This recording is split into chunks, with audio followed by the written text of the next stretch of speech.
Biopic फिल्में बनाना अपने आप में एक मुश्किल काम है। कुछ गिनी चुनी ही बायोपिक फिल्में हैं जो इंडिया में सुपरहिट हुई है और उन सब में सबसे ऊपर नाम आता है 2018 की ऑल टाइम ब्लॉकबस्टर संजू का। तो आज इस वीडियो में हम संजय दत्त के जीवन पर आधारित मूवी के बिहाइंड द सीन्स देखने वाले हैं। साथ ही साथ जानेंगे इस मूवी से रिलेटेड कुछ इंटरेस्टिंग फैक्ट्स। इसलिए वीडियो को बिना स्किप करे एंड तक जरूर देखिएगा, क्योंकि तभी तो आपको पता चलेगा कि डायरेक्टर और उनकी टीम ने ऐसा क्या किया था कि संजू मूवी देखते समय हम फर्क ही नहीं कर पाते कि स्क्रीन पर रणबीर कपूर है या फिर खुद संजय दत्त। तो चलिए देखते हैं कि रणबीर कपूर को संजय दत्त के अलग अलग दौर के लुक्स को हासिल करने के लिए क्या क्या करना पड़ा था। Number 1, transforming Ranbir into Sanjay Dutt. जब मेकर्स ने डिसाइड किया कि संजय दत्त के जीवन पर फिल्म बनाएंगे, तो सबसे पहला सवाल था कि संजू का कैरेक्टर आखिर कौन प्ले करेगा। उन्हें कोई ऐसा चाहिए था जो लगभग उनके जैसा दिखता हो और संजय दत्त के कैरेक्टर को पूरी तरीके से महसूस कर सके। विदाउट मच डाउट डायरेक्टर्स के दिमाग में कोई पहला नाम आया था तो वो रणबीर कपूर का ही था। रणबीर कपूर को कंसिडरेशन में लेने के बाद असली चुनौतियां सामने आई, because they had to transform Ranbir Kapoor completely into Sanjay Dutt. उसके लिए रणबीर का जिम जाना और डाइट चेंज करवाना काफी जरूरी था ताकि रणबीर वेट गेन कर सके। फिजिक के बाद the next aim was to achieve संजू's लुक विद मेकअप, मगर ये काम बहुत मुश्किल था। संजय दत्त के जीवन के अलग अलग दौर को फिल्म में दिखाने के लिए उन्हें कम से कम 6 लुक चाहिए थे। इसमें 20 साल के लड़के से लेकर 55 साल के आदमी तक के सारे लुक्स रणबीर को करने थे। घंटों चेयर पर बिठा के उनका मेकअप किया जाता था और फिर एक के बाद एक मेकअप लुक्स फेल होते जा रहे थे। जरा सोच कर देखिए, 6 घंटे मेकअप चेयर पर बैठने के बाद आखिर के 30 सेकंड में उन्हें रियलाइज होता था कि ये लुक काम नहीं करेगा, लेकिन फिर भी टीम के एंथुसियाज्म के साथ डायरेक्टर ने वो सारे लुक्स अचीव कर ही लिए। और मेकर्स का भी यही मानना है कि संजू के कैरेक्टर को रणबीर के अलावा और कोई नहीं निभा सकता था। नंबर 2, रणबीर टू मुन्ना भाई। बैक टू बैक 12 फिल्में फ्लॉप देने के बाद संजय दत्त की 13वीं सुपरहिट फिल्म आई थी 2003 में, मुन्ना भाई MBBS। ये कैरेक्टर न सिर्फ हमारा बल्कि रणबीर कपूर का भी काफी फेवरेट है। और फिर जब मुन्ना भाई बनने की बात आई तो रणबीर के लिए ये बहुत बड़ा चैलेंज था। एक तो संजय दत्त की एक्टिंग और मुन्ना भाई जैसे आइकॉनिक कैरेक्टर को प्ले करना, मगर I must say Ranbir did a great job. जब भी हम स्क्रीन पर रणबीर को एज मुन्ना भाई देखते हैं तो हम खुद फर्क नहीं कर पाते कि स्क्रीन पर रणबीर है या खुद Munna Bhai. After all 13 look test fail होने के बाद 14वीं बार में रणबीर मुन्ना भाई का लुक टेस्ट पास कर पाए थे और फिर मुन्ना भाई के जैसे चलने का, बोलने का हूबहू स्टाइल उन्होंने कॉपी कर लिया था। संजू मूवी में मुन्ना भाई के कैरेक्टर का होना तो तय था, क्योंकि ये संजय दत्त के जीवन का एक बहुत ही अहम हिस्सा था। इस फिल्म में हमें 3 जगह पर दत्त को रिप्लेस करके रणबीर को एज मुन्ना भाई दिखाया गया है। पहले ये क्लासरूम वाला कॉमेडी सीन, वो बाहर कैजुअलिटी में कोई मरने की हालत में रहा तो उसको फॉर्म भरना जरूरी है क्या? उसके बाद ये आइकॉनिक वॉकिंग स्टाइल और थर्ड सर्किट से बात करने वाला ये सीन। 206 टाइप का सिर्फ हड्डी है। बॉडी रिप्लेस करने के लिए मेकर्स ने VFX टेक्नोलॉजी का इस्तेमाल किया है। इसमें उन्होंने पहले ग्रीन स्क्रीन के आगे रणबीर की परफॉर्मेंस कैप्चर की और फिर ओरिजिनल फुटेज में संजय दत्त को इससे रिप्लेस कर दिया। संजय दत्त को मुन्ना भाई के रोल के लिए अवार्ड मिलने वाला मोमेंट भी उन्होंने किस तरह से रिक्रिएट किया है, टेक अ लुक।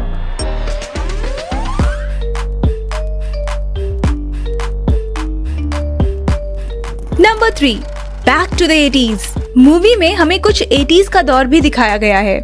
इसकी शूटिंग के लिए स्पेशल सेट लगाए गए थे, जहां पर मूवी के पोस्टर्स, टेलीफोन्स, कार्स, इन सभी चीजों पर काफी ध्यान दिया गया था ताकि वो उसी दौर के लगे।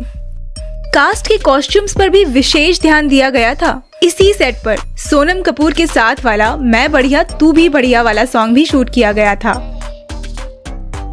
संजय दत्त की 1981 में आई पहली फिल्म रॉकी, जिसे डायरेक्ट किया था उनके डैड सुनील दत्त साहब ने, उसके प्रीमियम का भी सेट बनवाया गया था, जहां पर उनके कटआउट्स भी लगाए गए थे। नंबर 4, विक्की टू कमली। जैसे जय के लिए वीरू, मुन्ना के लिए सर्किट, वैसे ही संजू के लिए कमली। कन्हैया लाल कपासी, जो कि बहुत बड़े फैन थे, संजू की मां नरगिस और पिता सुनील दत्त साहब के। जब उसे पता चलता है कि नरगिस जी इलाज के लिए अमेरिका आई हुई हैं, तो वो चुपके से हॉस्पिटल में जाकर नरगिस जी के सामने गणपति बप्पा रख देते हैं। वहाँ संजू और कमली की पहली मुलाकात होती है। वो मुलाकात गहरी दोस्ती में बदल जाती है जब संजू को कमली ड्रग्स लेने के जुर्म में अरेस्ट होने से बचा लेता है। उसके बाद कमली संजू को ड्रग्स छोड़ने के लिए भी कहता है। इस सीन की शूटिंग न्यूयॉर्क शहर के ब्रुकलिन ब्रिज पर हुई थी। ये रहे वहाँ की कुछ BTS क्लिप्स। उस गुजराती कैरेक्टर कन्हैया लाल के लिए थोड़े बड़े और गहरे बाल जरूरी थे, इसलिए विकी को उस वक्त विग पहनाया जाता था। नंबर 5, मेकिंग ऑफ कर हर मैदान फतेह। मेरे डैड कभी मेरी तारीफ नहीं करते। इस वजह से नाराज होकर संजू पहली बार अपने फ्रेंड जुबीन के चक्कर में आकर ड्रग्स लेता है। दूसरी बार माँ बीमार होती है इस दुख में, और तीसरी बार तक उसे ड्रग्स की लत लग चुकी होती है। और उसके बाद नशा करने के लिए वो कोई ना कोई बहाना ढूंढ ही लेता है। हद पार करने पर संजू के पिता उसे अमेरिका के रिहैबिलिटेशन सेंटर ले जाते हैं, लेकिन वहाँ से भी वो भाग निकलता है। ड्रग्स या शराब पीने के लिए उसके पास पैसे नहीं होते और ना ही पराये देश में कोई पहचान होती है, तो वो शराब पीने के चक्कर में पैदल ही लिफ्ट लेकर और भीख के पैसों से भाड़ा जमा कर जैसे तैसे कमली के घर पहुँच ही जाता है। वहाँ जाते ही वो पहले दारू की बोतल निकालता है और देखता है कि सामने ही उसके डैड खड़े होते हैं। वो उसे उसकी गुजरी हुई माँ की रिकॉर्डिंग सुनाते हैं। वो सुनकर संजू काफी इमोशनल हो जाता है और ठान लेता है कि उसके बाद वो कभी ड्रग्स का नशा नहीं करेगा। वो रिहैब सेंटर लौट जाता है। तब ट्रेनर उसे एक ऊंचा पहाड़ चढ़ने का टास्क देते हैं। तब कर हर मैदान फतेह ये इंस्पिरेशनल सॉन्ग आता है। ये एक्चुअल में साउथ अफ्रीका के लायंस हेड पहाड़ पर शूट हुआ है। हमें देखते वक्त ये गाना भले ही सिंपल लगता हो, लेकिन इसके शूटिंग के पीछे टीम की कड़ी मेहनत है। शूट के लिए लगने वाला पूरा सामान नीचे से ऊपर ले जाना था। उसके लिए उन्हें 2 से 3 घंटे का समय लगता था। वहाँ ऊपर कपड़े बदलने के लिए चेंजिंग रूम्स नहीं थे और वो वैनिटी वैन भी ऊपर लेकर नहीं जा सकते थे। टॉयलेट या बाथरूम की भी वहाँ कोई सुविधा नहीं थी। रणबीर कपूर को ऊंचाई से बहुत डर लगता है, मगर फिर भी उसने मंजिल पर पहुंचकर ये बाहें फैलाने वाला आइकॉनिक सीन किया। हालांकि उसे सेफ्टी रोप से बांधा गया था, मगर फिर भी ये आसान काम बिल्कुल नहीं था। उस सीन की शूटिंग ड्रोन कैमरा से ली गई थी। देखिए शूट के बाद कैसे एक्शन टीम मेंबर्स को उन्हें चट्टान से नीचे उतरने में हेल्प कर रही है। पहाड़ चढ़ते वक्त बाकी टीम ने काफी फन किया था, लेकिन कोरियोग्राफर गणेश आचार्य की अच्छी खासी बैंड बज चुकी थी। इन BTS में ये साफ पता चल रहा है। Number 6, VFX breakdown. जिन सीन्स के लिए सेट्स नहीं बनाए जा सकते थे, उन सीन्स के लिए VFX का इस्तेमाल किया गया है। ये रहे कुछ रूबी रूबी इस सॉन्ग के VFX सीन्स, जिन्हें ग्रीन और ब्लू बैकग्राउंड पर शूट करके फिर बाद में दूसरे बैकग्राउंड से रिप्लेस किया गया है। मूवी के शुरुआत का ये सीन जहां संजू अपने आत्मचरित्र की किताब आईने में देखकर पढ़ रहे हैं।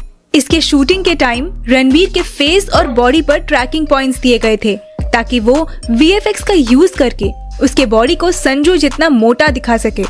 ये BTS उस वक्त का है जहां पर संजू की जेल में बिना कपड़ों की चेकिंग की जा रही थी। यहाँ पर भी VFX की ही कृपा है। इस सीन के लिए 2 अलग अलग शॉट्स लिए गए। पहला वाला बिना कपड़ों के साथ, ये बॉडी डबल वाला, और दूसरा ये रणबीर का ग्रीन बैकग्राउंड के साथ। बाद में एडिटिंग से फेस को रिप्लेस करके इसे कुछ इस तरह बनाया गया है।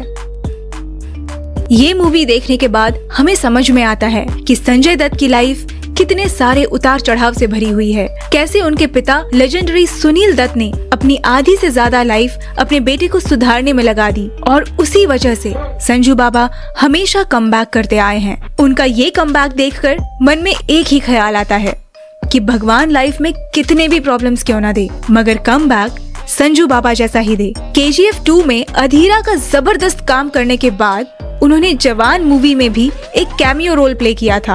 अब थलपति विजय की लियो में भी वो एंथनी दास के रोल में दिखाई दिए हैं। उनका परफॉर्मेंस तगड़ा ही है, इसमें कोई डाउट नहीं है। Which of Sanjay Dutt's character is your favorite? Do let us know in the comment section. इस वीडियो को आखिर तक देखने के लिए आपका तहे दिल से शुक्रिया।